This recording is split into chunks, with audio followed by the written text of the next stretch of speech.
गुरु ब्रह्मा गुरु विष्णु गुरुर्देवो महेश्वर गुरु साक्षात् परब्रह्म तस्मै श्री गुरवे नमः।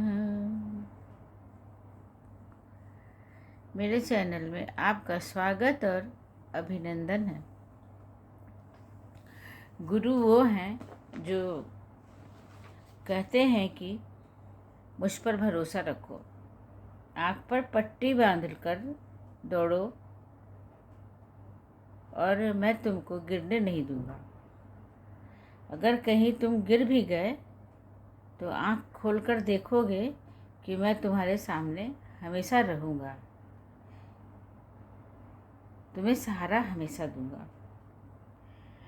तुम ही मेरी नैया, तुम ही हो खेवैया, तुम ही मेरी नैया, तुम ही हो खेवैया, तुम ही आसरा हो, तुम ही आसरा हो। बचपन से शांति के लिए भटकता रहा, तेरी दया ने मेरी किस्मत बना दी, तेरी दया ने मेरी किस्मत बना दी। तुम ही मेरी नैया, तुम ही हो खेवैया, तुम ही मेरी नैया, तुम ही हो खेवैया।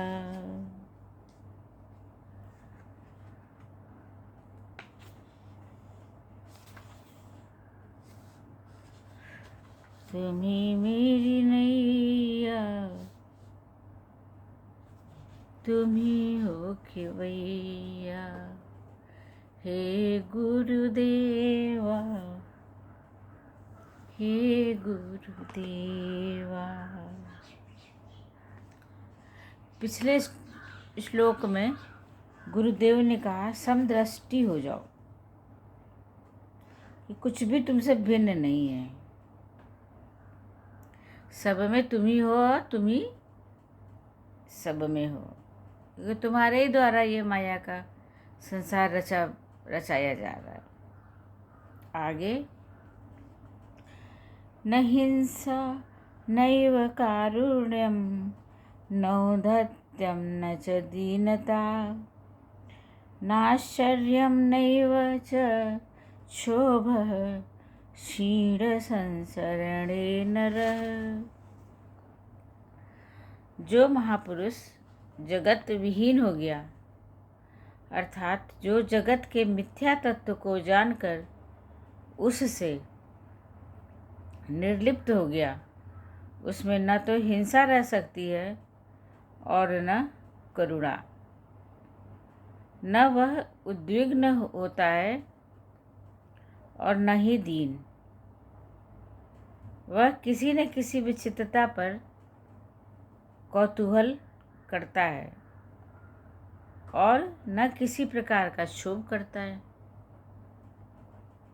मतलब ये सांसारिक माया से जब हम थोड़ा सा मिथ्या तत्व जान लेते हैं कि गलत है, सब संसार है, ये एक कल्पना है, तब हमारी ये दशा होती है, न निर्लिप्त हो जाते हैं, न विचित्रता होती किसी चीज़ में, न कौतूहलता होती है, न किसी प्रकार का दुख होता है और न किसी प्रकार का सुख होता है।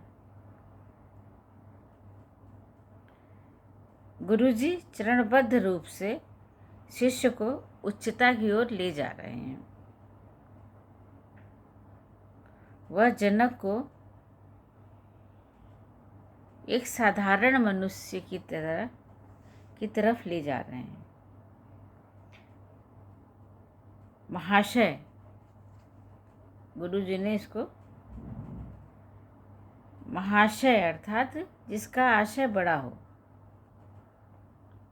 महाशय किसको बोलते हैं? जिसका आशय बड़ा हो और वो उच्चता की तरफ हो, धीरे धीरे पहुंच रहा हो, तो उसको क्या कहते हैं? महाशय। जिसकी दृष्टि विस्तीर्ण हो गई हो। गुरु जी कह रहे करुणा, दया, हिंसा सब सांसारिक वृत्तियां हैं। कौन कौन सी वृत्तियां हैं हमारे जीवन में? करुणा, दया, हिंसा, ये सब सांसारिक, क्रोध, ये सब सांसारिक वृत्तियां हैं। अज्ञानी इसमें डूब जाता है और ये उसकी सभी स्वार्थ सिद्धि के लिए के साधन हैं। जब अज्ञानी इसमें डूब जाएगा तो माया का जो है, जब स्वार्थ की सिद्धि नहीं होगी, जहाँ तक स्वार्थ की सिद्धि है तो वहाँ करुणा भी होगी, दया भी होगी, प्रेम भी होगा। अब स्वार्थ खत्म हुआ तो वहाँ उसकी जगह घृणा, क्रोध, हिंसा, इन सब ने स्थान ले लिया। तो ये सब स्वार्थ सिद्धि के साधन हैं। वह हिंसक हुआ है तो अपने स्वार्थ से, करुणा में हुआ है तो अपने स्वार्थ से, उसका अपना कोई स्वार्थ अवश्य होगा। दया भी वह अकारण नहीं करता। जो संसारी है, भौतिकता में लिप्त है, वह कदापि परमार्थी नहीं हो सकता, पूर्ण रूपेण तो नहीं। अष्टावक्र गुरु जी कहते हैं कि हे राजन, जो जगत के मिथ्या तत्व को जानकर उससे निर्लिप्त हो गया, उसमें करुणा, हिंसा के लिए स्थान कहाँ रह जाता है? वह क्यों उद्विग्न हो, क्यों दीन हो, क्यों दुखी हो? क्योंकि उसमें लुब्धता समाप्त हो गई। लुब्धता मतलब लालच, स्वार्थ, ये सब जब समाप्त हो गया तो वह उद्विग्न क्यों होगा?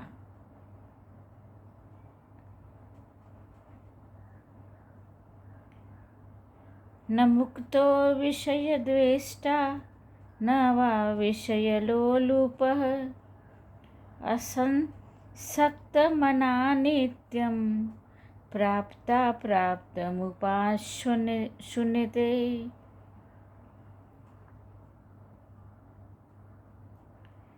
मुक्त पुरुष निर्लेप होता है। उसे न तो विषयों से द्वेष होता है और न विषयों को प्राप्त करने की लोलुपता है। वह तो घोर अनासक्त होकर प्राप्त अप्राप्त को निर्लिप्त होकर भोगता है।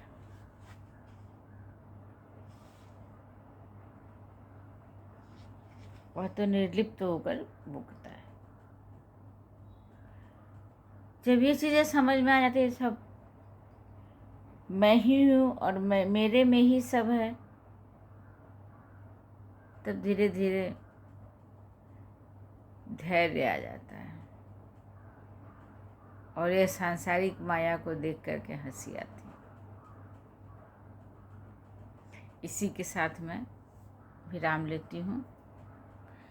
आप सभी बड़ों को मेरा प्रणाम, छोटों को आशीर्वाद है। नमस्कार।